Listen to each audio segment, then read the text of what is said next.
Okay, hi everybody. How are you? My name is Judy Tate. I am the producing artistic director of the American Slavery Project, and I welcome you today. Just reminds me that we are going to be recording this, and we will have the recording up on aspartscollective.org for you to see. And so I suppose we should have a little bit of an introduction for those of you who don't know what ASP is. ASP Arts Collective seeks to foster a dialogue between artists who share experiences and the transnational trauma that comes with the unresolved problems of invasion, occupation of a territory, and the removal of its indigenous people. We center African-American writers, people of color who write about the eras of enslavement. We make connections between our past and today. We create conversation, yay, in the community, like this one today that you're going to have with Paterson Joseph. And we provide educational workshops for students and adults. We have a few of the pieces of our repertory going into schools in the New York area, and we've gone to DC as well. And you're welcome to ask us about that by writing to us or talking to us after the show. And we recognize enslavement as one arm of the larger colonial project, like I said before, which includes invasion, occupation, and displacement of indigenous people around the world. So we're really glad you're here. I had the pleasure of talking a couple of days ago with Paterson, and he is just dynamic. So I'm going to give you, he asked me to be brief with his bio, so I'm going to, but he's just amazing. He's an award-winning actor. And so lucky us, because he's going to read from his book today, The Secret Diaries of Charles Ignatius Sancho, which is exciting. I've read it. I love it. It is just amazing. But he's been an actor for over 20 years. He wrote and starred in a play, Sancho, An Act of Remembrance in 2010, which was staged in the UK as well as at the Kennedy Center here in the States. He's a veteran of stage, TV, and film.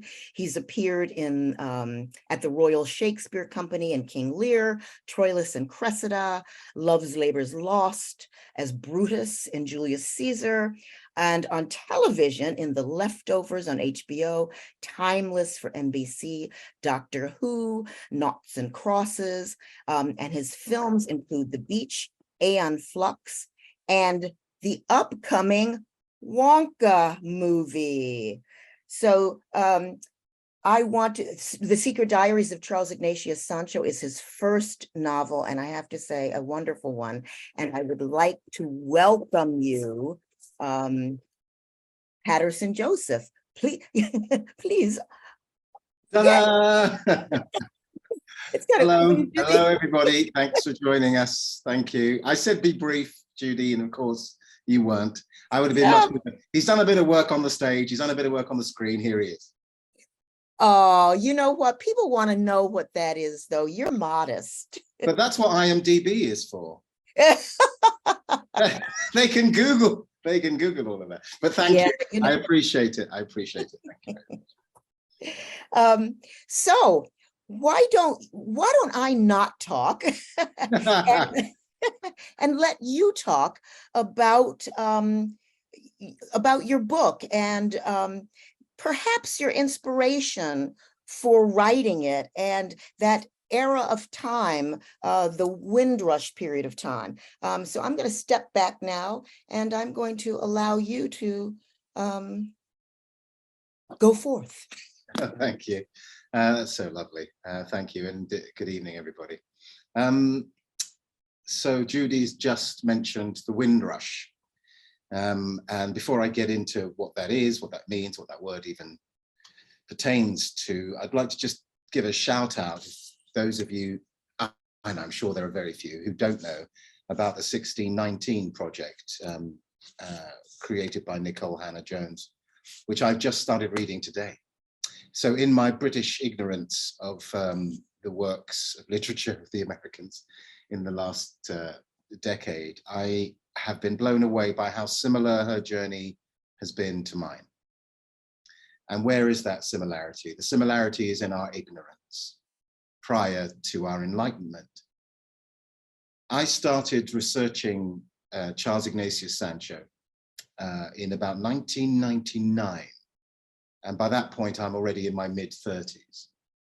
I grew up in Britain. I grew up in London, and my parents came from an island called St. Lucia, which was a British colony up until 1978. And they came in 1958, part of what we call the Windrush generation. And to briefly summarize who those people were, they were men and women who had fought for Britain, the mother country, in the First and Second World War.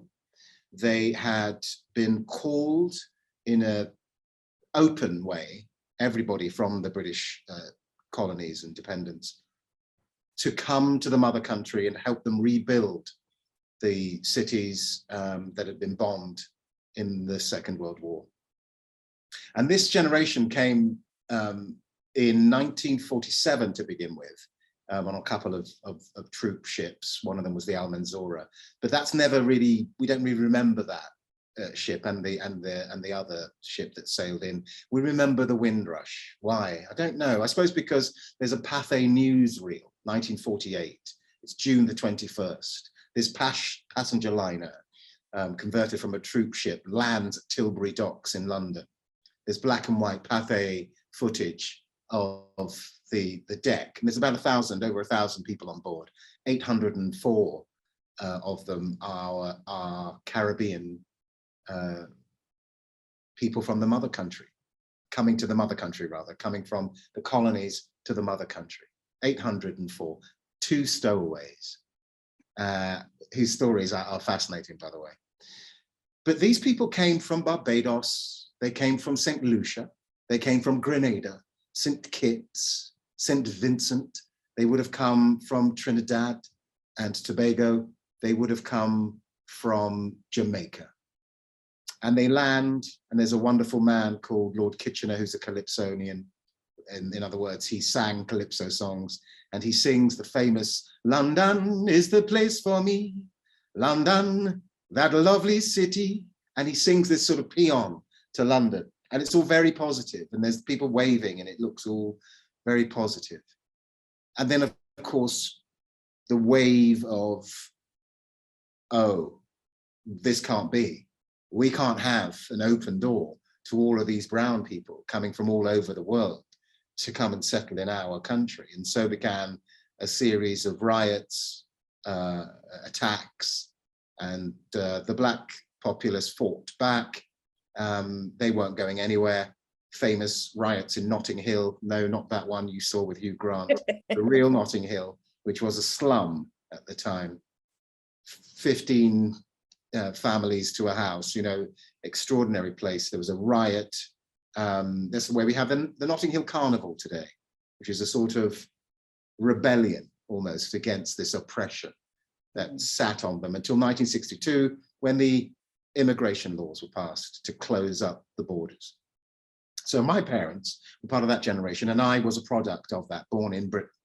So when I grew up in a place called Willesden Green, northwest London, I was surrounded by white people pretty much. Our only friends as such were black people, other St. Lucians. And my first day at school, 4.5, I realized I was the only black kid in that class, in that school, for about 1.5 years actually, in that school. And the behavior was what you would expect for someone who stands out from a crowd. And I learned very early on that I wasn't the same as the white kids. I just wasn't treated the same. If you look at a BBC documentary called Subnormal, that tells you so much about how they treated the African Caribbean kids. We were subnormal in terms of education, in terms of intelligence. And so they dismissed us very quickly. And unless you were a particularly bright pupil, you would really not be in anything other than the lowest stream. And so I gave up on school. And then you'd walk around Willesden Green up until the point, I suppose, of the sort of late 80s, where you'd see on signs painted on walls in brick, in white paint, trigger warning, nigger go home, wogs out. And so the idea that you were not at home was very prevalent. You saw that on the news. You saw Black people being either arrested or in prison or in some sort of trouble. You knew that from your parents' generation, how they had to fight, physically fight, in the case of that Windrush generation, to stay, to have a home, to get jobs. And so that was conveyed to you.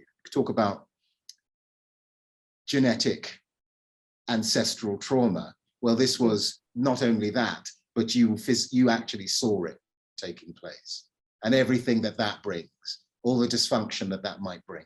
And so I'm growing up in this environment. People are asking me questions like, where are you from?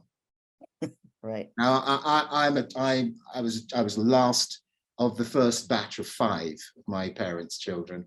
And I've got a sister who's like 10 years younger than me. So I learned quite a lot very quickly. And I would challenge, even at 6, the adult, it was usually an adult who asked the question, with, oh, Park Royal, I would say, which sounds so grand, but it's where a biscuit factory, the famous McVitie's biscuit factory, which employed so many Caribbean people, wasn't a very nice area, but I would go Park Royal proudly. And I'd see them twitch and go, yes, but where are you from originally? And I knew what they meant. And I would always say, Willesden Green, where we lived. And I knew there was an annoyance in this. I knew I was pushing against it. And then they would say, where are your parents from? And then you go, St. Lucia. And they would go, ah, satisfied. And this is a strange thing, to be in your own country. The language you speak is only English. My parents spoke Creole in the house, which is St. Lucian Creole. Mm-hmm. And they stopped speaking it to me when I was 3. So language was really important to me. I chased my mum around the house once, and this was preschool, I know, saying, Mummy, how do you say table in patois? Mummy, how do you say fridge in St. Lucian? Mum, how do you say, stop asking me, she would say. And so I realized somehow instinctively that it wasn't the thing I needed to pursue. I was at school. What did you have for Sunday lunch? Rice and peas and chicken. Laughter from all the white kids. They didn't understand what I was talking about. It's 1968, you know. Right. Rice, peas and chicken. Laughter. And then I carry on. Well, and then we have salad with lettuce, tomato, and cucumber. I didn't even know where the word cucumber came from. So language was really vital to me. I have a bilingual son. He speaks French and English, and we taught him by one parent speaking one language, always, constantly. So he had a respect for both. We were told, just like my parents' generation, not to speak that. So you're looking at a picture of somebody who's in a society, the only one he seems to really belong to, who lives a sort of shadow life with the St. Lucian people, very specifically St. Lucian people that I'm hanging out with. And so this idea that you don't belong there, but even the people that you belong to don't seem to belong in this majority world, is with you. And you just get on with it. You just get on with it like you do. Just get on with your life.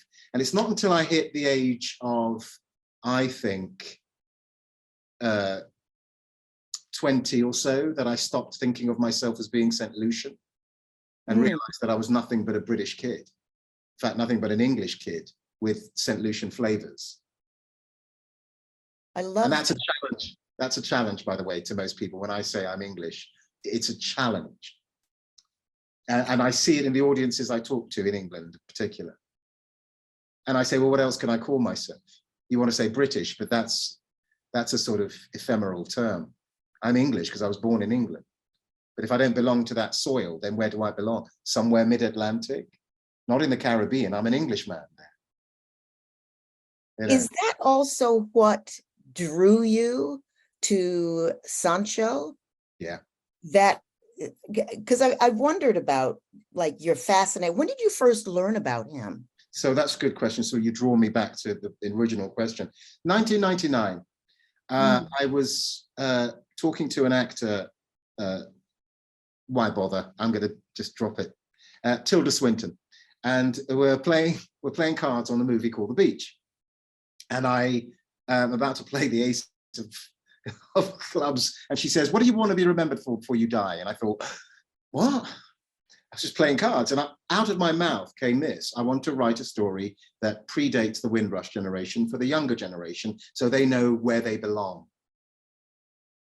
And that was it. We carried on playing cards. I think I lost that turn, because that was in my mind now, buzzing. And so what I did is I started to look online, very little online. I started to look in libraries, very little in libraries in 1999 that I could find. And then I came across this wonderful book by the amazing Gretchen Gertziner called Black England. It's in 1999. A new edition of this has been released with Zadie Smith, who was a near neighbor to me in Willesden Green. She grew up there, younger than I am, but grew up in the same neighborhood, with a preface from Zadie saying she discovered Black British history from this book. We're not taught this in school, by the way. So like the 1619 project, this is news to so many people. And I started opening this book, and I started off with the extraordinary story of the Syrian wife of the Libyan Emperor of Rome, Julia Domna, and the Emperor Septimius Severus coming to England and taking their two sons, Gaeta and Caracalla, with them in 200 AD. And my mind is blown. And my mind is blown. And they take at least 30,000 troops from the east of Europe and from North and Sub-Saharan Africa, and they bring them to England. So when my blonde-haired, blue-eyed friends say, I've done my DNA test and I have 17% Eastern European, and yet I don't have any Eastern European, or I have 2% Sub-Saharan Africa, it may well be that that is what you're finding. And so these stories came. There was Henry VIII in his court, a man called John Blank with an E. John Blank was a famous trumpeter. He's found on a tapestry called the Cloth of Gold tapestry. And when you see this thing, you think, oh, is that a smudge? Is that what? No, the person is purposefully painted brown because that's who he was. And there were many of these musicians. And then we have Shakespeare's Queen, Queen Elizabeth I, in a decree that she didn't sign, saying there are too many blackamoors cluttering up the realm. They must be sent forth of the land and transported out of the realm, she says. And the wonder of that is that even though she didn't sign the decree, there must have been enough Black people for her to blame them, or for her Privy Councillor, William Cecil, to blame them for the fact that the economy was tanking. An old playbook, Judy. Yeah, I was going to say, this sounds familiar. Very familiar.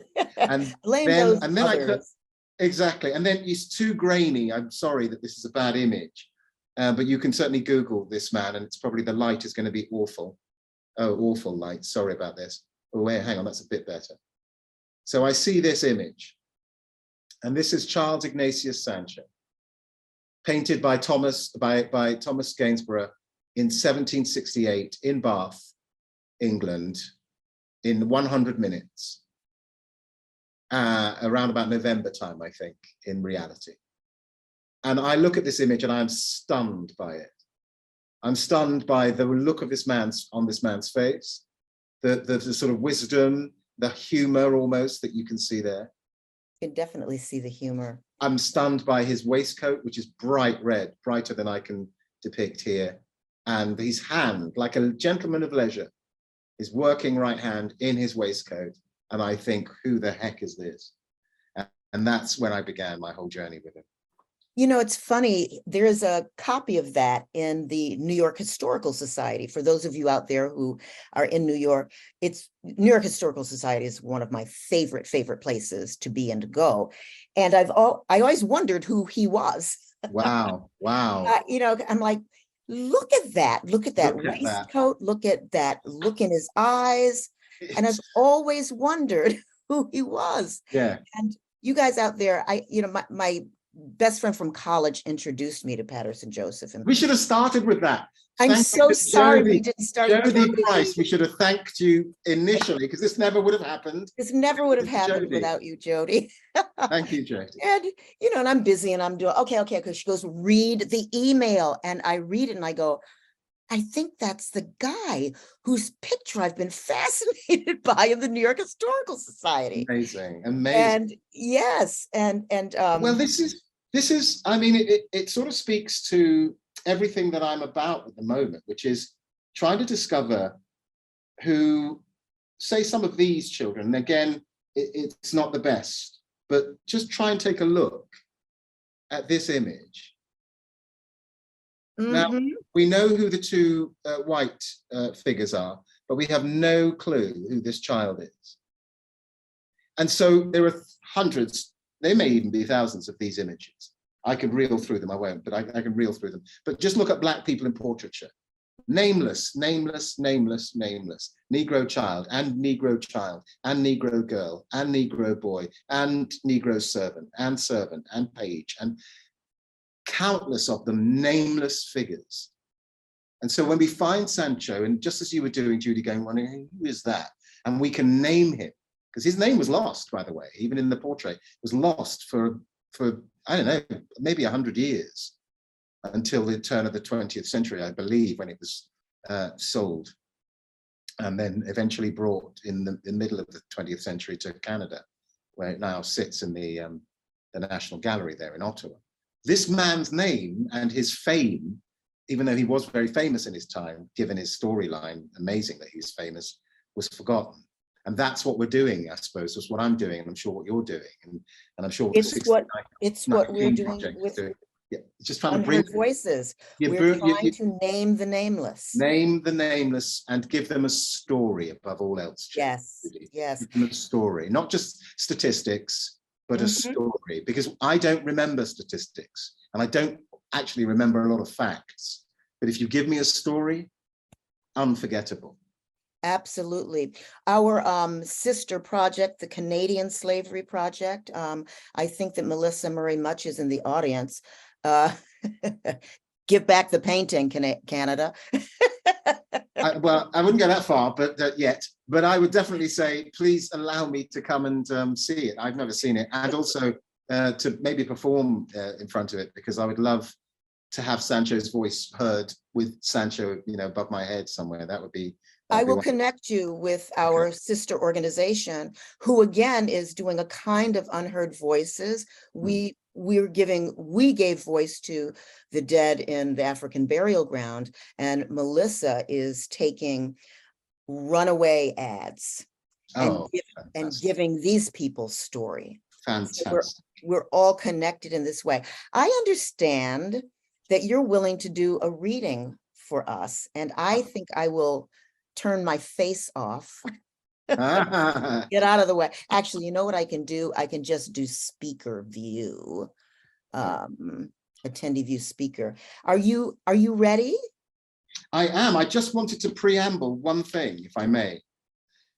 The reason I've written a novel, and the reason the novel is in diary form, is because I think the novel is the most intimate form of storytelling there is. Much as I love being the physical being who can tell and loves to tell story, I get in the way, in a way that reading, if you like, the code, if you can decipher it on a page, doesn't. It's word, understanding, image, and that stays with you forever. So I had a lot of public expressions of Sancho. The painting is a performance by both Gainsborough and Sancho. If you look at it, it's a performance, and Sancho was a performer. The letters that he wrote, the reams and reams of letters that are passed down and are republished almost every decade, actually. You can get them now.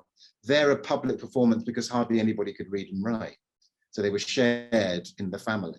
Not everything could be told in that. My one-person show is a performance. I pretend that the audience is the audience watching the painting, and so I speak to them. Everything's forward-facing. And then his music, which is militantly joyful music, I call it. It's dance music, it's reels, it's jigs, it's cotillions, minuets, with instructions like a line dance. Each gentleman turn his partner, balance and rigadoon step. Each gentleman turn his partner the other way, balance and rigadoon step. It's forward-facing performance. And so what I wanted was the inner life, like actors do. I'm an actor after all. What's the inner life of Brutus? What's the inner life of Hamlet? What are they thinking? And hot seating yourself to figure this out, asking yourself questions. And so that's the product that we now have, which is this book. And with that preamble, okay. I'll read a bit.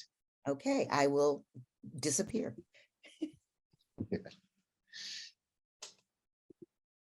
An epigraph. If you adopt the rule of writing every evening your remarks on the past day, it will be a kind of friendly tete-a-tete between you and yourself, wherein you may sometimes happily become your own monitor. And hereafter, those little notes will afford you a rich fund whenever you should be inclined to retrace past times and places. Charles Ignatius Sancho, 1729 to 1780. Prologue, 1775. 46 years old. Time away from one's diary is as valuable as a little time away from one's lover. Absence not only softens the tender feelings toward the beloved other, it also provides the benefit of perspective that renders the object of affection so much more precious and beautified. So too, with quill, ink, and leaf, I reunite my body with my mind, and the pleasure this act gives me has grown rather than diminished. For I speak and write to purpose now. I seek to lay forth a history that speaks of all the truths of my life up to this present day, to survey, like the architect of my own life, the line I have followed that brought me here, my history. Not chaotically rendered as in my earliest diary entries, no, as I see them now, put together to make sense of the whole.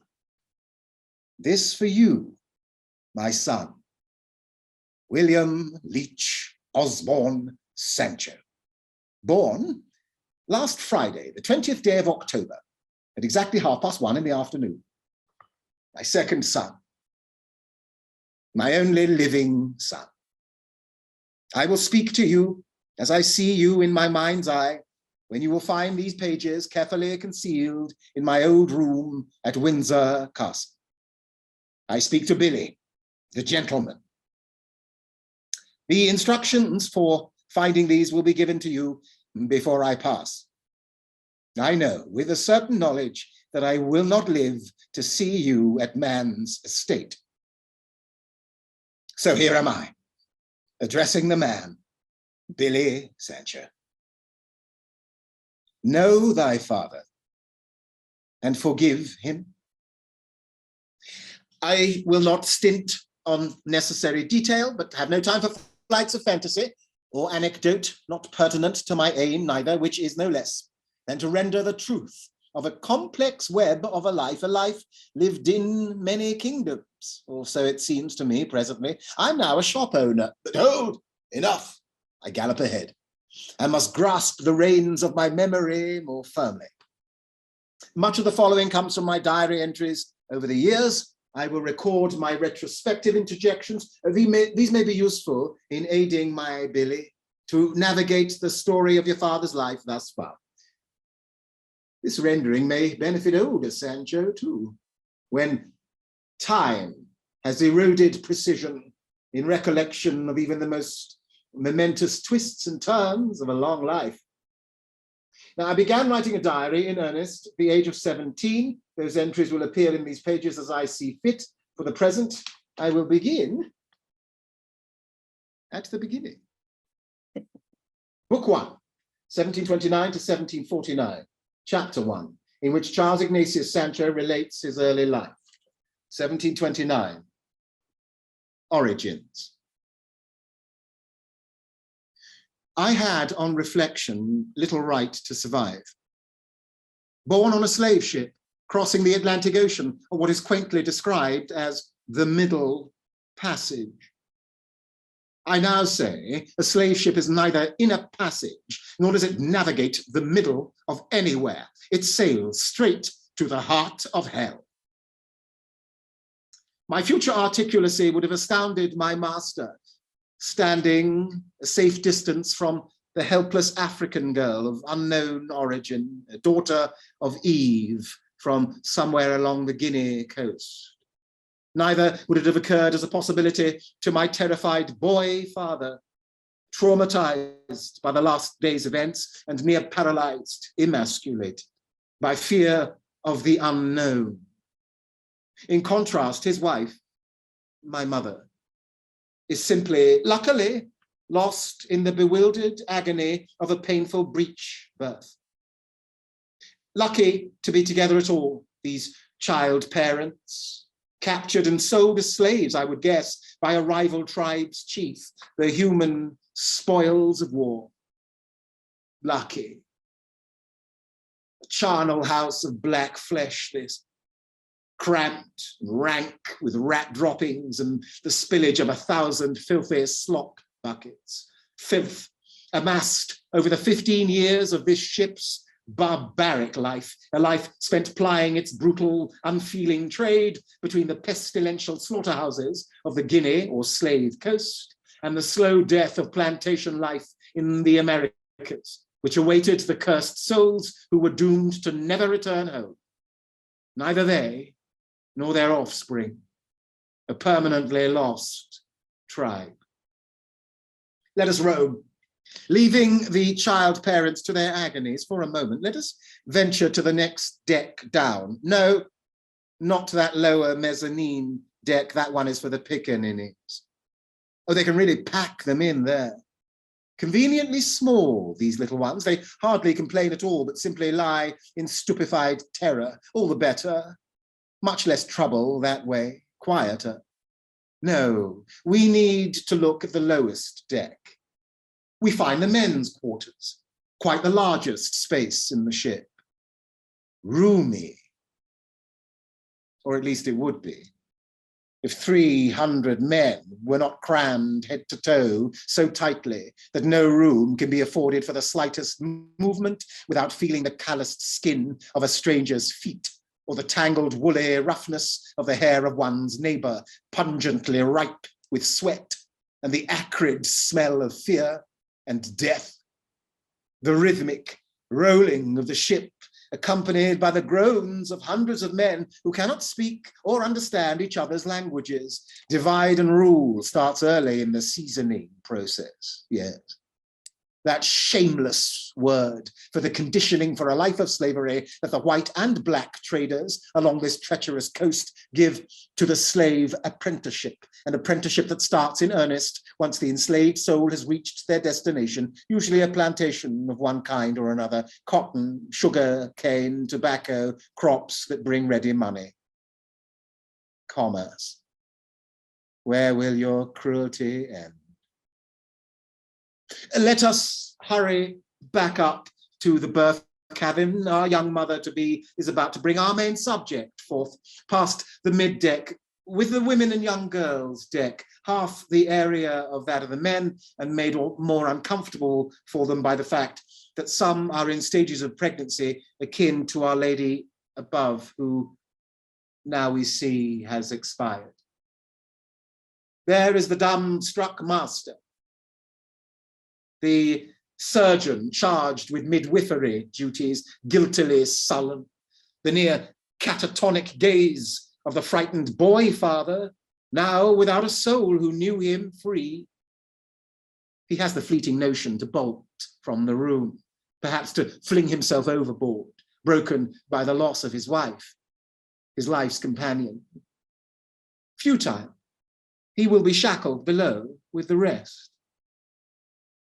And what of the debris left in the wake of this storm of grief? The mewling, puking infant boy, soon baptized Charles Ignatius, after the father of the Jesuits, and growing strong and round, always round, in New Granada.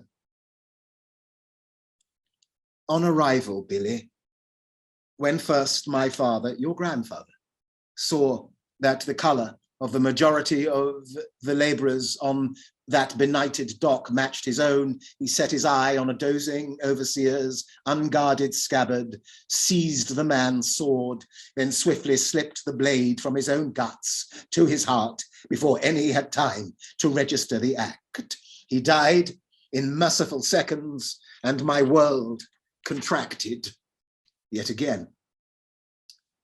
This, the story I have pieced together from the fragments I harvested from servants' gossip, the indiscretions of my guardians, my own meditations, my nightmares. My story is just that, a story, neither better nor worse than any enslaved orphan of Afriques. Thank you for listening.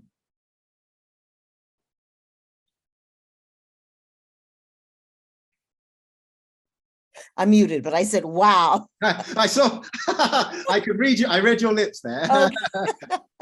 Thank you, thank you. Oh, goodness. I mean, it's a webinar. I probably should, and so I'm sure everybody is applauding and, yes, I'll applaud for everybody. So we'll hear everyone. Yay.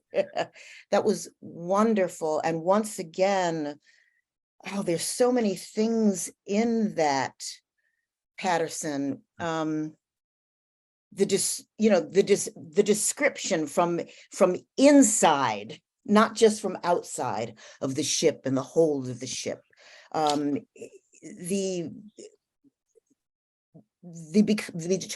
instantly turning into an orphan, and we'll talk about where he spent his childhood in just a moment.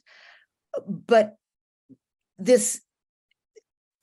I love this idea you had about his future articulacy, and how a young Black orphan born on a slave ship could become one of the most articulate,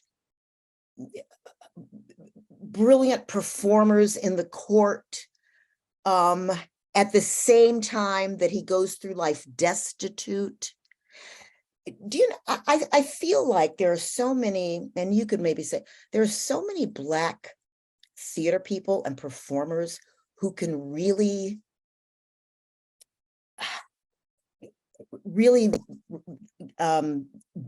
get that. Do you know how you are the best at what you do? You are articulate, studied. You know Shakespeare. You know August Wilson's finest monologues, and half the time you're one step from being homeless. Yes. Yes. And yeah, it's gossamer thin, isn't it? The difference between yourself or myself as a performer who's Black and a white counterpart. You can run along the absolute same track in terms of training, skill, sensibility, and yet one goes off and becomes quite easily a sort of theatre star and TV star and film star, and the other could really struggle, not because of their talent, but simply because the world isn't set up for you, and you're surprising people by turns everywhere you go. Sometimes that's a surprise that leads to an open door, but quite often it's a surprise that leads to people not being able to deal with who you are. Yeah. And actually, when you're a pioneer like that, accidentally a pioneer, it's not like I set out to be a pioneer, I didn't want to be a pioneer. You learn that there are obstacles everywhere and that you need to go around and underneath sometimes. Sometimes you can get over them, but if it's an obstacle, I always think, okay, how do I make my way around? And that's learnt behavior, that's learnt strategy. And so when I presented this book for the first time, and we should tell the story of Sancho in detail at some point, but when I presented the book to publishers in 2020, I was rejected by all of them. And the grounds on which they rejected them is a bit in the preface actually to the book, which is that it wasn't slavery porn. You get slavery in this, but it's not what I would call the pornographic nature of slavery, where there is victim and there is those who perpetrate the crime on the victim. We seem to know much more about the person committing the crime in terms of the angle we see the story told in, much more than we do the victim. And because though he is a victim of slavery, orphaned by slavery, transported, displaced by slavery, he becomes someone who's able to articulate his position. He writes to the newspapers in reality and tells them what Britain is, this wonderful country that has adopted me in many ways, but of whom I'm just a stranger and hardly that, a Christian country who perpetrates barbarity in Africa and in the West Indies. And this voice never heard. And so a voice disputed even. Benjamin Franklin even, I think, said, I'm not sure he wrote all of these. Did he really write all of these letters? This isn't a usual take. And because the novel is an unusual take, makes the victim articulate. I was rejected by everyone except one publisher who happened, of course, to be a Black woman called Charmaine Lovegrove at Dialogue Books, which is an imprint of Hachette. And she understood what I was doing. And the rest has been, you know, a wonderful sort of welcome into the world of literature, but through a sister saying, I get what you're trying to do. This isn't 12 Years a Slave where we just see the victim and sometimes some of us forget even the name of the main person who was victimized. We have an articulate man and his name is on the cover. His name is spoken and his image in the book is crystal clear from the inside. And that's really what I was reaching for. And people don't tend to see this history as world history. You know, I mean, I'm assuming it's the same way in England as it is here. You know, and this history is everyone's history. This is white people's history. This isn't just Black people's history. I mean, it's one of somebody asked me, why do you say enslaved now instead of slaves? I said, well, because that puts the onus on the people who perpetrated the act. Yes, nice. Yes, very good. You know, and that's very important. I think we should let our audience really know what happened to him just after this moment, that he was taken in by that, the captain of the ship who, and raised by three women. I loved the three evil sisters who, and what was the name of their house? Coven? It was. He called well, so in a nutshell, if I can be brief, I'm trying to train myself to be brief and I'm not very good at it, hence the novel. So he was baptized in Colombia, New Granada, as it was called, in Cartagena by the bishop. So quite fancy. And then at 3 years old, he was sent from there to Greenwich, which is a leafy royal suburb of London, across the river, south of the river. He is brought up by three sisters whose names we don't know. Some people claim that it's a group of sisters called the Leg Sisters, GE, but their dates don't quite work out. We don't know who they are. Sancho never names them, but says that he was oppressed in that household. And then he is running away from home at the age of 7 into a huge park called Blackheath Park, and was found by the Duke of Montagu, a man called John, who believed in the extraordinary idea at the time of Black intelligence, had rescued several other Black men from slavery. And he basically gave this boy books secretly. Yeah. And he grew up to be this articulate boy. And then when he got away from the sisters at the age of 20 or so, he became butler to the widow of John, Duke of Montagu, for a couple of years before she died, had a life of mystery, we don't quite know, but was writing music. And then having married his wonderful, heavenly Anne, who hopefully I can read a bit about, Anne Osborne, he has 8 children and a grocery store in Westminster. Because he had property, the only laws were anti-gender laws, because you couldn't own property as a woman.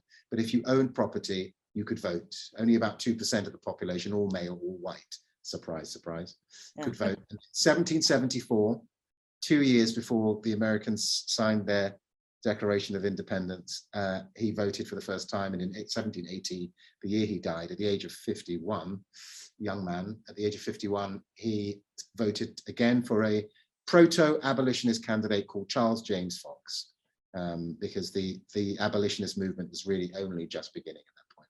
So there's his story in a nutshell, as well as the music and the acting with David Garrick and the portrait. I want to just stop there for just a moment and dive in a tiny bit about his growing up. Yeah. He was in the sisters, the, perhaps leg sisters, maybe the arm sisters, whatever they were, whatever their names were. I'm only kidding, guys, only kidding. And he was a pet. Yeah. He was treated like a little show horse. Oh, yeah. He was taught he was not allowed to read, but he could memorize Milton and classical literature. And when their friends came over that did theater and could improvise, he would improvise with them, and was always very quick-witted. I mean, I think that's a beautiful part of your story, how quick-witted he was. But one of the things that really got me was how, when you talk about having to find as an actor ways above, around, under, over, through, I feel like this is another way in which you really get Sancho, because his was a life of kind of dodging these manipulative rules in his life.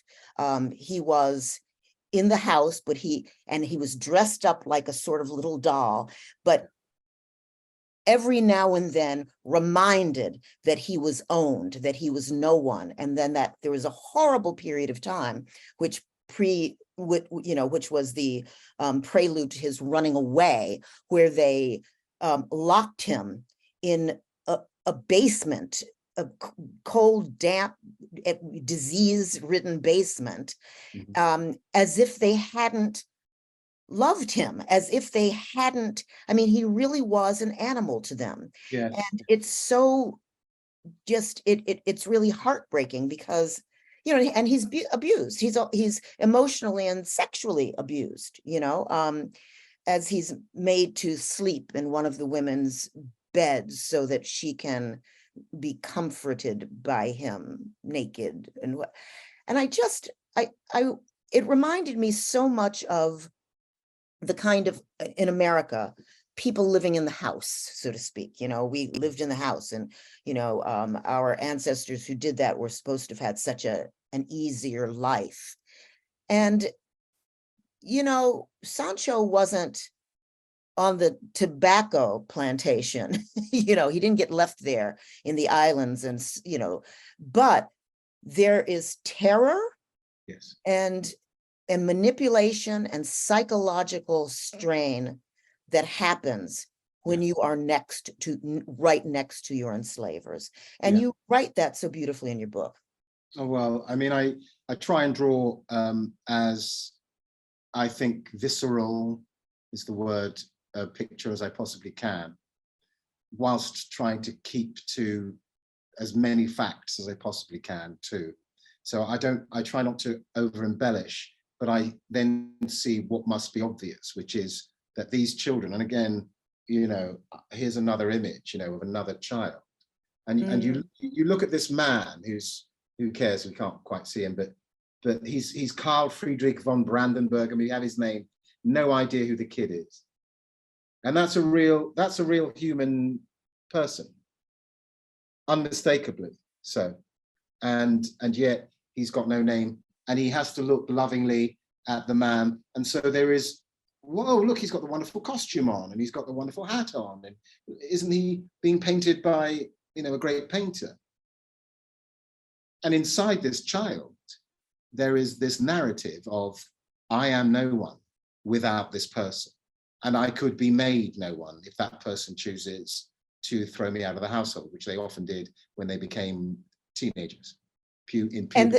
And the sisters, you want to tell them what the sister found that made her so angry that she threw him in the dungeon? Yeah, she found him making what could only be described as a love letter to somebody that he had met. But it wasn't the fact, well, it's partly the fact that there was love that wasn't about his mistress, but it was also that he was writing. He dared to write without their permission. They had never taught him to read or write. Yes, we knew the Duke was secretly teaching him, but they didn't know that. They might have suspected it, but they didn't know it. And here's evidence of him having the ability to read and write. Young boys nowadays, just young black boys, are often mocked if they've got a book. Oh, you're trying to be white. This Yes. is what we have in England, certainly, and I'm sure in America too. You're trying to be white, like as if learning is the white domain. Learning in that academic way or in that literate way is a white person's thing, which is a complete and utter self-damaging perception, because that was what we were being robbed of. The ability to pick up a book and learn something new, the ability to delve deeply into a book that could be a history book or could be a novel, and learn to expand our minds. This was absolutely an interdict. You must not learn to read and write. You will be spoiled. And here he is, daring to learn. And so he is ostracized, probably about to be sold into slavery again, which was a constant threat. He himself says it was a constant threat. And that is, you embody that threat in the character of Sill. yeah, Jonathan Sill, the thief taker, slave catcher. Yeah. And you talked earlier about the slave notices. Now, visitors to London, note visitors to London, not necessarily London commentators who were from England, but visitors to London would say that on nearly every corner, are they exaggerating? Are they not? Every corner of every major city, that would have been Liverpool, Bristol, York, it would have been on the coastal cities where slaves would be coming in. Every corner seems to have a slave notice on it. Lost or run away, 5th of September. A Negro man aged 20 with a scar above his left eye, answers to the name of Caesar. If he is found, bring him to the captain at the Hermitage stairs and you will have a guinea reward. And you think, wow, this is not a safe society for any black person. And Jonathan Sill embodies both the press ganger, those who would just take a vagrant from the streets and throw them on board a Navy ship, and they were on the ship, and that was them. Probably grabbed them drunk, threw them on board, and then they're halfway to, I don't know, Nova Scotia by the time they've come to, and the same thing that they would also do is capture slaves. Of course they would. Right. So yeah, an unsafe place for a boy to grow up. And yet, this is the wonderful thing about Sancho. He achieved so much greatness that when I look at him, I think, whatever condition I'm in now in the 21st century, I need to always remember him and people like him and say, if they could fight through and above all vote, then I must vote. Whether I believe in it, whether I don't believe in it, it's the only act of hope there is. I must vote. And the obstacles will come at me. Oh, you don't own property. Oh, you don't have £100,000 in the bank. Oh, you don't. There are all sorts of reasons why people couldn't vote. And there are all sorts of reasons why African-American people are going to have difficulty. Hispanic people will have, Latinx people will have a very difficult time to vote, because the laws are all about trying to make it difficult for you. Jumping through hoops, spend more money to attempt to make this vote that you probably only half believe in. Oh, you're apathetic. Oh, I wonder why they're apathetic. Oh dear. Well, then let's not concentrate on them. And the laws even more draconian. And this is something that Sancho is heroic to me about, is that despite the conditions he was in, he fought through. And compromised though he was, he had a grocery store, so sold sugar and tobacco, and we can talk about that too. He still used that power, the little power he had, to vote for that early anti-slavery candidate. So, Paterson, I'm going to allow our guests to type questions into the Q&A. If you look down, you guys, there is a Q&A button at the bottom, and I'd love for you guys to ask questions. I have a couple of my own, and then Paterson will, oh, yes, Jody we were talking about this actually before we started. Jody says, 1619 Project is also on Hulu. We love that it is, and we love what she's done. And we love that they're aware of ASP. Yay. I was thinking about you talking about the school and not wanting to educate the Black students, you know, in England, right? Yeah. And then it's so, of course, it's the same as here, right? Of course, because, right? And then turning around and using that very structure that has been created against the people who were mal-educated, Yes. right? Yes. So you can't participate because you are illiterate. These were voting rules in this country. You know, there was a literacy test you had to take. Well, how in the world are you going to, you know, pass a literacy test when all of the laws said that you could not be allowed to read? Yes. And so, you know, to vote, and you can't vote to change the laws because it's this round robin, you know. Shameful. Will you talk a little bit about, you know, so he lives this life, and he, you know, he's itinerant, and he is, it's the gig economy for Sancho, you know.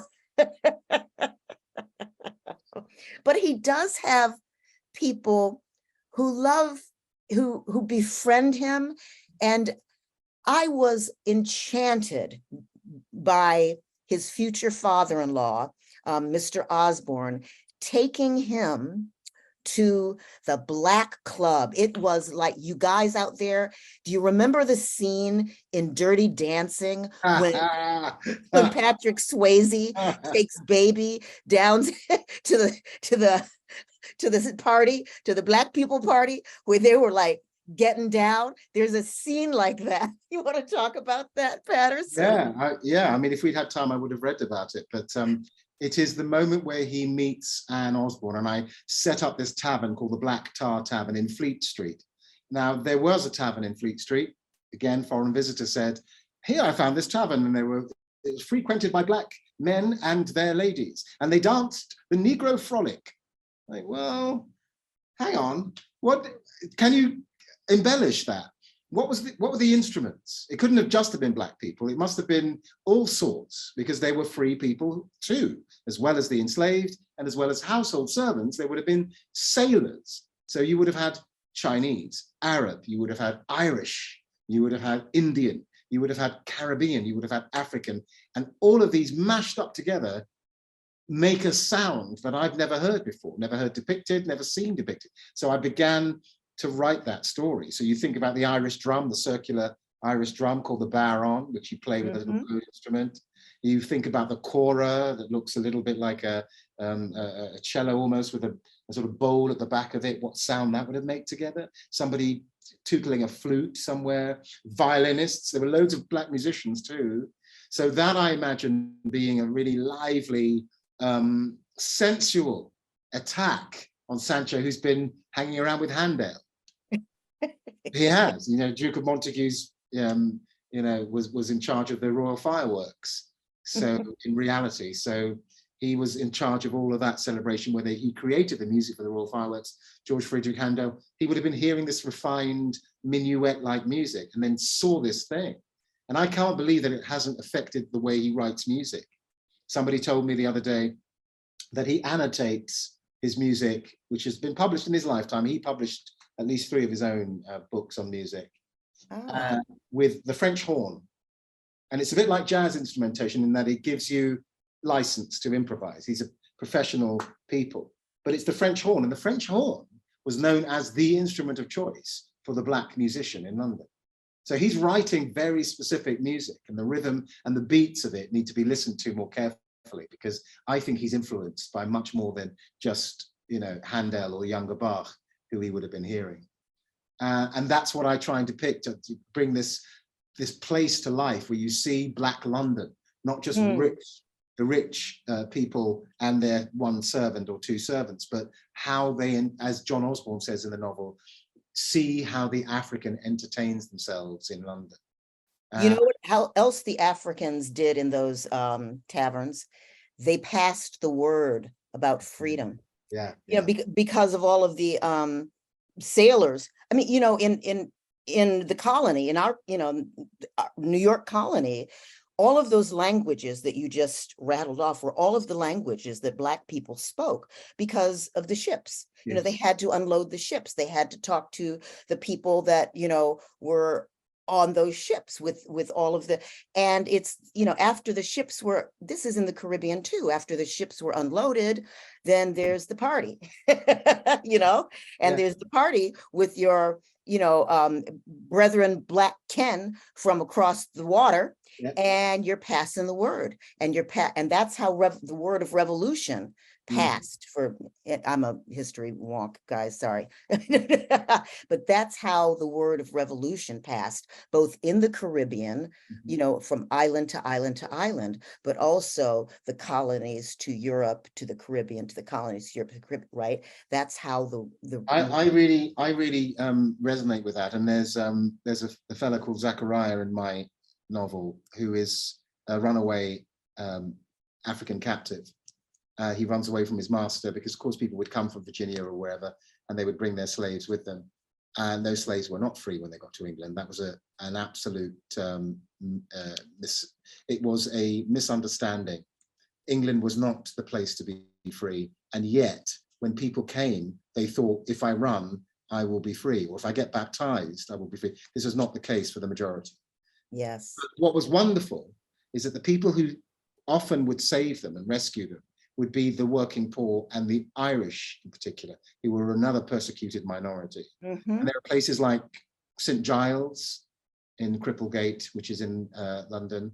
There are places like, we now call it Neal's Yard, but it's Seven Dials in Covent Garden. And in those areas, there were no-go areas for the authorities, but the poor would sometimes protect, quite often actually, protect runaways from the authorities. So there was solidarity there, and the whole idea that it was all antagonistic is a later addition, to our story. There was a lot more cooperation than we're led to believe. So we have a few questions here. Somebody says, were there others like Sancho? Right. You know, well, there's that one fellow in the book at the Montague house. Yes. And well, I mean, this is the investigation. This is what I want people to do, is like come away and go, well, let me dig in, because the archives are it's never over. You know, even as Dr. Hannah Jones says in at the beginning of the 1619 project, it's never over. History is never over. What we know is that in London, certainly through that 18th century period, there were a number of free Black men and some women who were active in the anti-slavery movement. And the one who's the best known is a man called Olaudah Equiano. And Equiano was a younger man than Sancho, but again, stolen into slavery probably as when he was 8 or 9. So remembers something of Africa, West Africa, Ghana, specifically, I believe. Someone could correct me on that.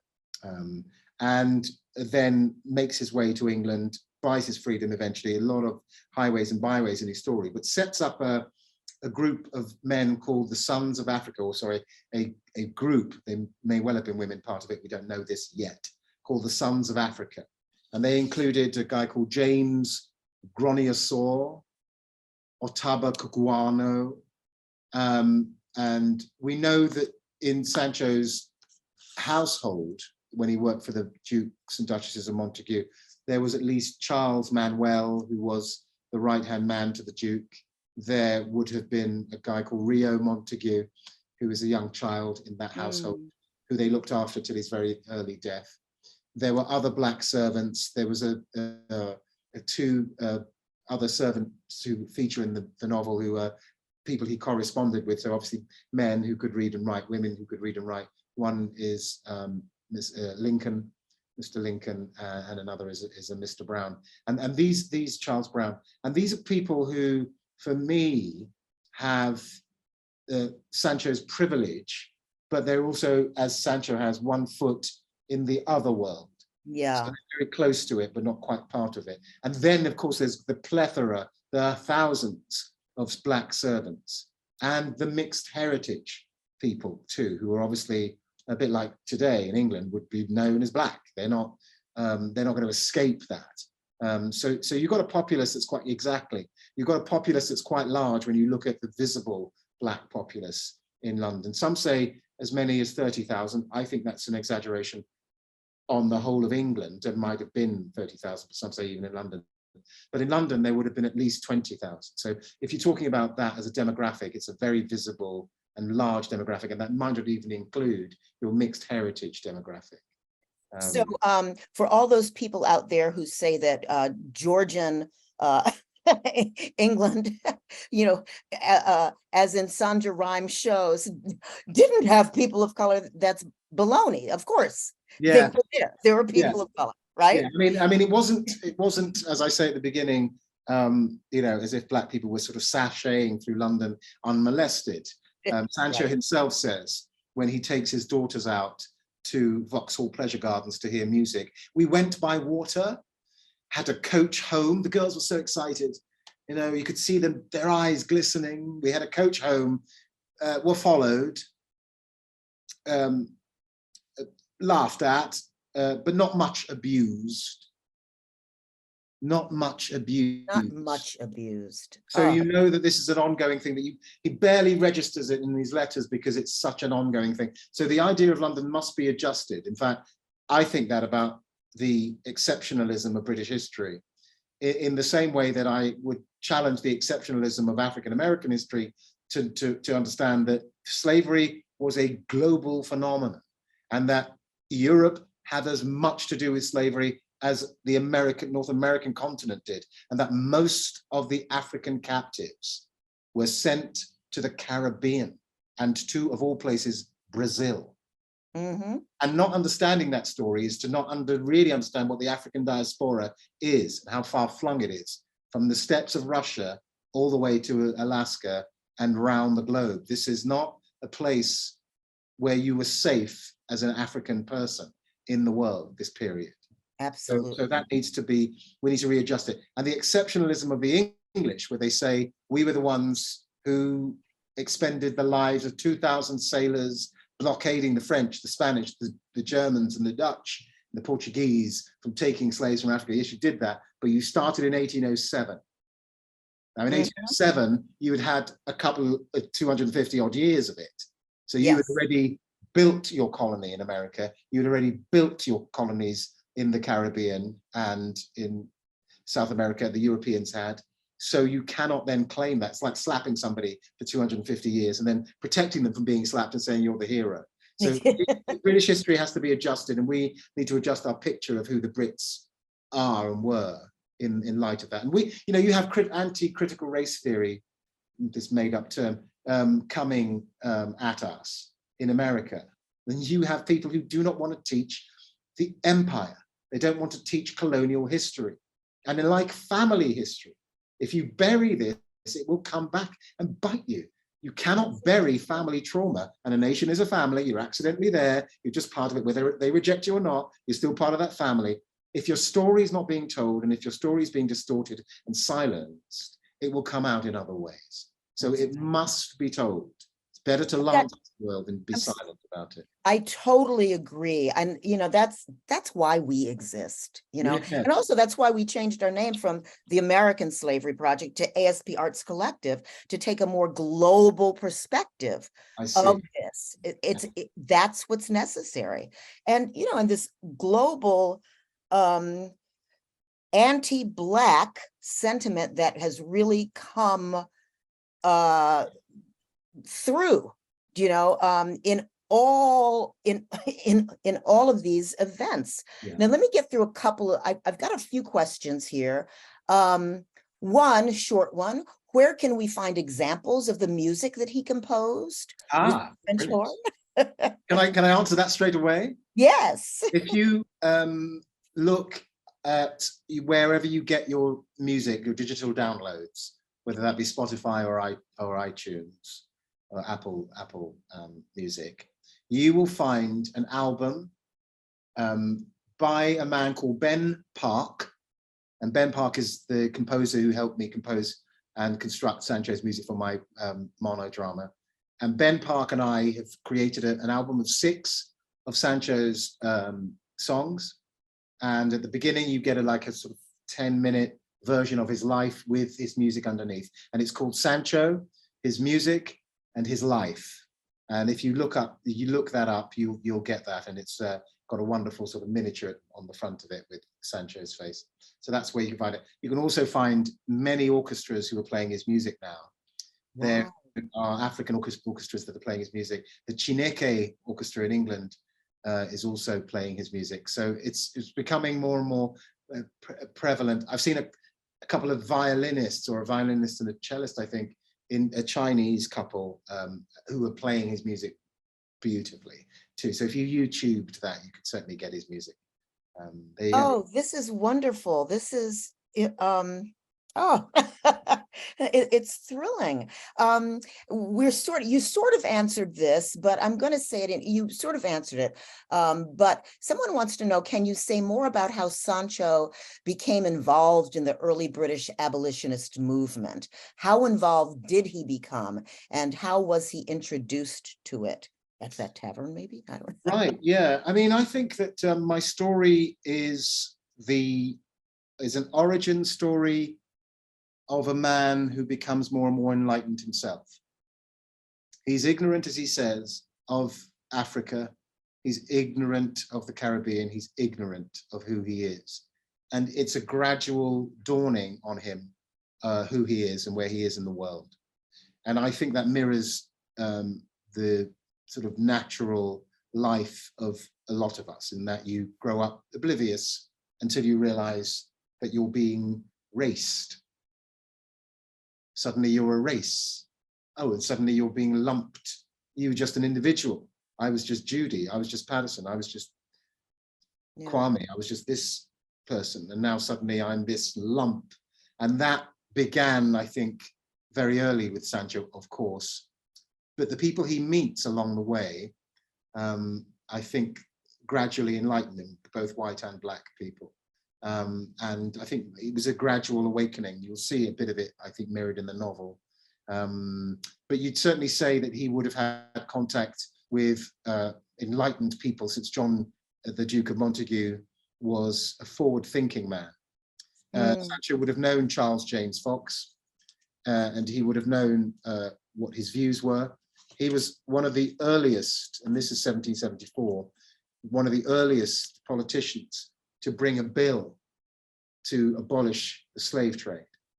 This is before Wilberforce got involved. He would have known a man called John Clarkson, well worth looking up John Clarkson, a heroic figure.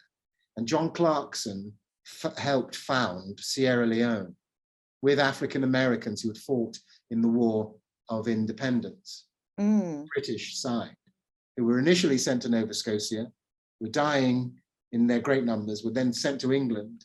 Again, the big complaint, there were too many of them. They then got sent, or willingly actually went to Sierra Leone and founded that colony there. Thomas Clarkson, also Granville Sharp, who was also an advocate for black intelligence and also freedom. He wanted the slave trade abolished. It was immoral and an abomination for a nation that claimed itself to be Christian.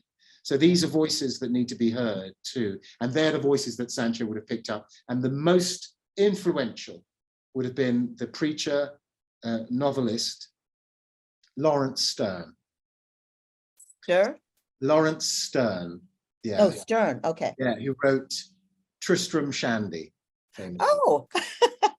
He wrote to Lawrence Sterne in 1766, a couple of years before his portrait was painted.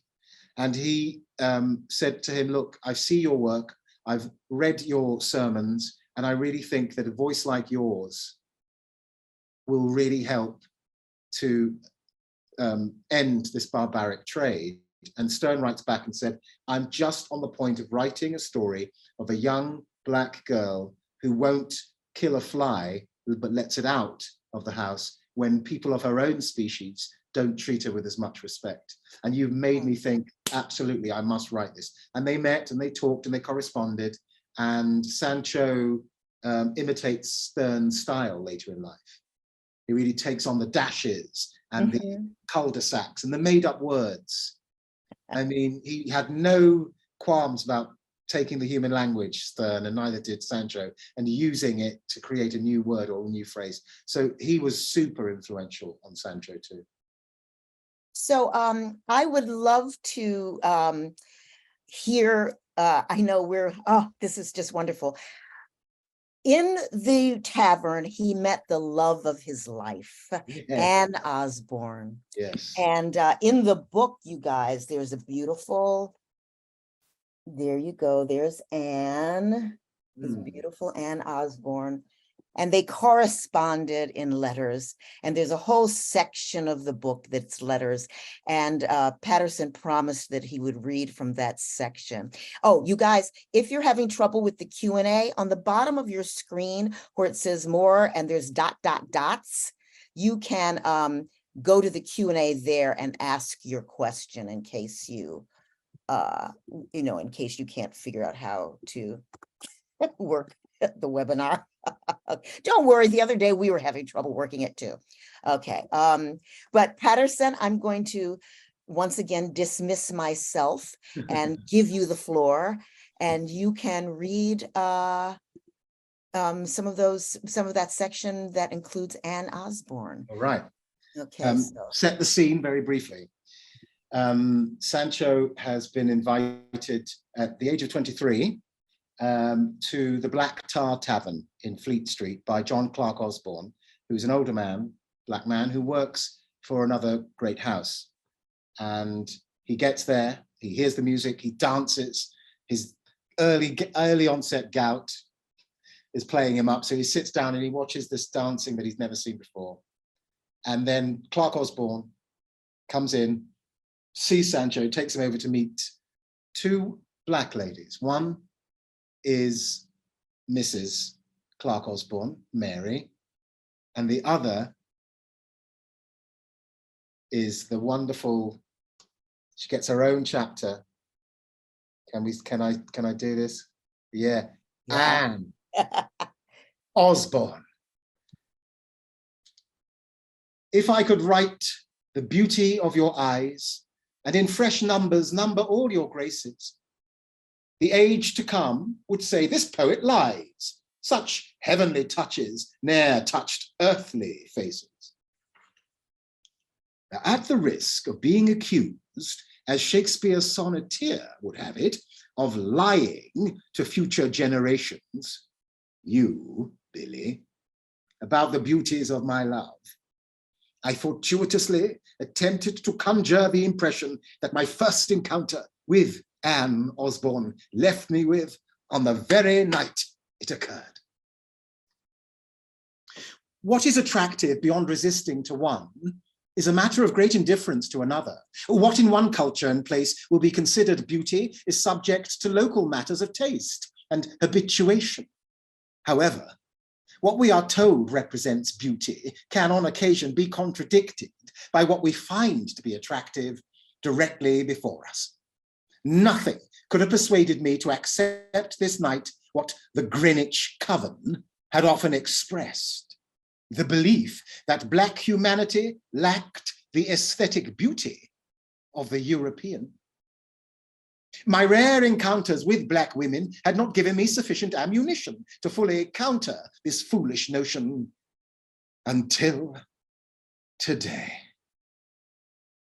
That love blinds the eye of the observer in love is painfully true. There will be many examples where a man of seemingly low prospect ox finds a woman willing to sacrifice her freedom to his desires, though all her circle cry foul at her choice. What she sees, no other can perceive. And one would have the devil of a time convincing, say, the bride to an ogre that he was deformed beyond repair. So powerful an ocular delusion does love administer. In this case, I need make no excuses, for only a man blinded from birth and without the knowledge of what is considered earthly human beauty could be oblivious to the charms and graces of this extraordinary creature. Anne Osborne. She sat with an easy poise that belied her 19 years and spoke with an economy of gesture and movement that was at once free and decorous. Her skin was the color of milk-drenched cocoa and her complexion remarkable. It was as if a light glowed from within that rendered the skin on the surface radiant and bright. Her clear brown eyes, so peaceful and gentle behind her long eyelashes, were mesmerizing to me. I became lost in them from time to time before I shook myself and tried to engage in the conversations happening around the table. As I took in very little of the subjects under consideration and could only nod encouragingly to the speaker every so often to at least give the impression that I was engaged.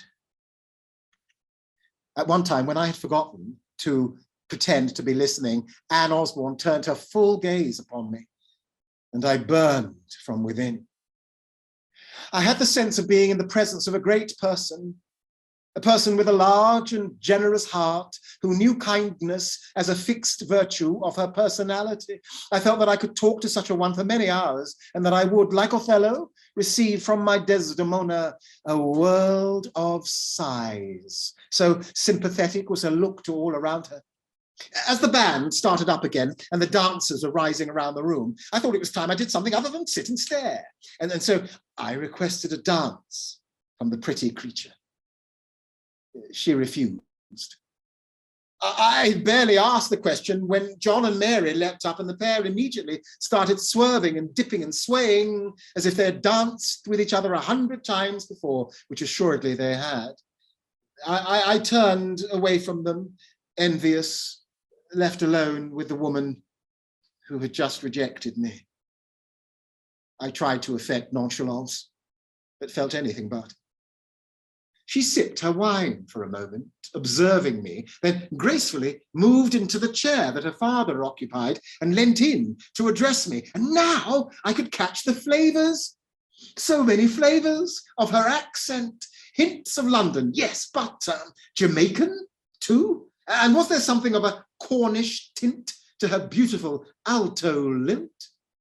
My eardrums vibrated deliciously as she spoke directly into my ear.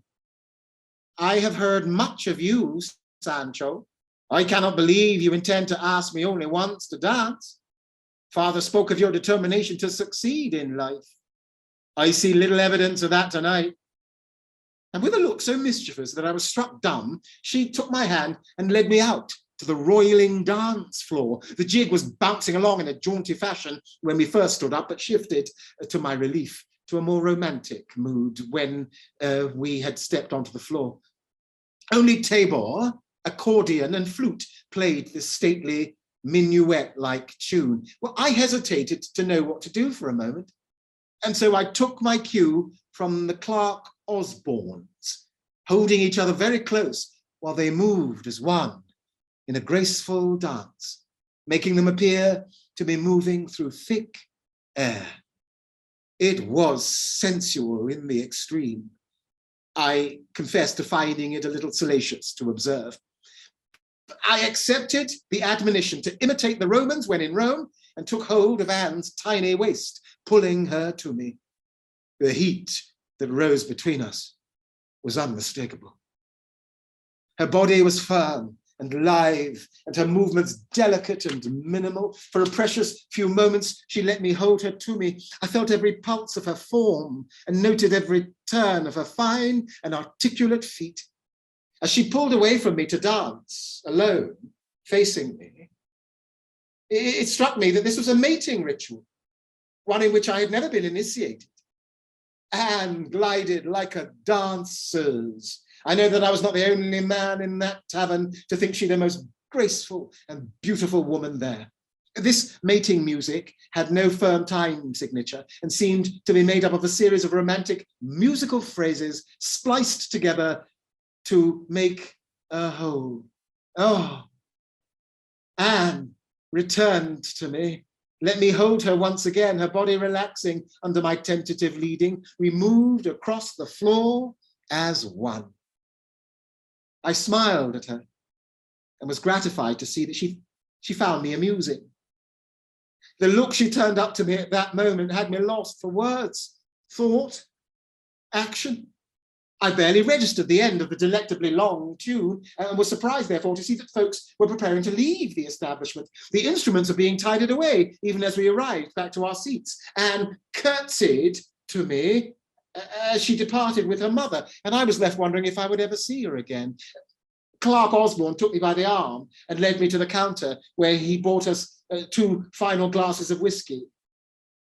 All Mr. Clark Osborne would offer the lovelorn swain was, "Ah, poor Sancho, I see which way it lies with you. Take heart, soldier. You might see her again once she returns in spring from Scotland with her mistress." Spring, I thought. Far off spring. There we are, thank you. Oh my goodness. You. You. Let me get my camera on. I'm so blown away that I can't. Oh, thank you. That's so nice. Okay. Am I back? Am I back, anybody? Oh no, because I have I can see you. Oh, you can see me? I can see Okay. and hear you, yeah. Oh, I'm back. I just can't see me. My that's good. I don't need to see me. Listen, you weren't Paterson. You were Sancho. And we're in the theater. I mean, but I'm saying, oh, people are going, he's amazing. Oh, lovely. Thank you. Yes, you are amazing. You really, really are. So people, it's very weird that I don't know why I can't see. Okay, but if they can see me and I can see you, that's fine. We're going to have to cut this evening off because I could go on with you. I could listen to you, Paterson, for hours. Someone wrote in, and I just wanted to let you know this. I just downloaded the album on YouTube Music. Oh. I still can't wait until y'all produce the movie. That's wonderful. I am so thrilled. And people are texting us saying how amazing the reading is. Thank you. I want to thank Holt. I neglected to do that. You're a publisher at the top of the show. I want to thank them so much for, for publishing your book, but for also, for you and Holt for donating the copies. Those people who are who are winners of this, we're not going to do it online. There's some special way that our PR company does the drawing, so we'll let them do that, and we'll let you guys know when when you've won the book and who has won the book. We'll email you if you won the book. Thank you, and please go to ASP Arts Collective and donate to us. We live on your donations when we do not have a grant to produce something, and we really want to keep bringing high quality material to our stalwart audience members. This will be available on our website. Often people who cannot come to an event because it's one night or something, We get a lot of views afterwards. Let your friends know that this will be up on our website. And once again, Paterson, I cannot thank you enough for being here. Also, hold on. Please check out Paterson Joseph's amazing book. Oh, yes, right, of course. That's why we're here. Yeah, we forgot about that. We forgot about that. Yeah. Right. Buy this book. It is on Amazon. And I just found out, because when I very first looked, the audio version had not been out yet. But if you are like me and love to be read to, pick up, this is what I do, Paterson. I get the hard copy of the book and I listen to it. Oh, wonderful. You know, and so if there are passages that I loved, I come back to the book and I open it and I go over them again.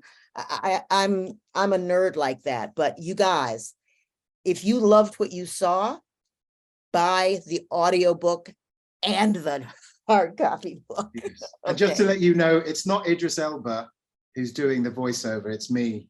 So just in case you were thinking, is he doing it? Yes, I am. I would have. He is actually doing it. And lovely. Thank you so much, everybody, for listening and staying with it. It's been much longer, isn't it, than we thought it was going to be? Yeah. Thank you all. I really applaud you for your patience and for listening, and thank you. I appreciate you, Judy and Jody, bringing us together.